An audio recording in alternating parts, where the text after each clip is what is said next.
இன்றைக்கி திங்கட்கிழமை ஒரு ஓய்வில்லாத நாளாக தான் இன்றைக்கி போகும். நாளைக்கு வைகுண்ட ஏகாதசி திருச்சியில் இருக்கோம், ஸ்ரீரங்கநாதர் பக்கத்தில் இருக்கோம். கண்டிப்பாக வீடை க்ளீன் பண்ணணும்னு சொல்லிட்டு ஹஸ்பண்ட் சாப்பிட்டு கிளம்புனதுக்கப்புறம் அந்த வாளியன்ட்டு டக்குன்னு பாய்ப்படுக்கெல்லாம் அலசி காய போட்டாச்சு. மொட்டை மாடலையும் கொஞ்சம் போய் காய போட்டுட்டு மதியம் லஞ்சுக்கான வேலை நேற்று வச்ச மட்டன் குழம்பு இருக்குது, அதில் இருக்க கறி பீஸெல்லாம் எடுத்து கறி வடையும் மட்டன் கோலா உருண்டையும் போட்டு சோறு வச்சாச்சு.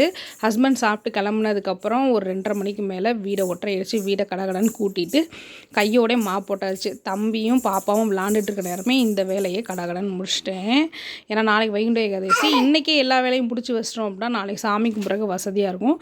கோயிலுக்கு போகிறதுக்கான சான்ஸ் குட்டீஸில் வச்சுருக்கனால அமையிறதுக்கு ரொம்ப கஷ்டம்தான். வெளியிலையும் ஃபுல்லாக அலசி விட்டு அடுப்பு மேடை எல்லாமே க்ளீன் பண்ணியாச்சு. பாத்திரத்துங்களையும் வாஷ் பண்ணி வச்சாச்சு.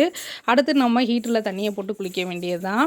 மொட்டை மாடியில் காலையிலே போய் துணியை காய போட்டிருந்தேன், அதை போய் எடுத்துகிட்டு வந்தாச்சு. அப்படியே மேட்டுகளையும் அலசி காய போட்டு ரிலாக்ஸ் பண்ணிவிட்டு இன்றைக்கி டேவை சூப்பராக முடிச்சாச்சு. பை.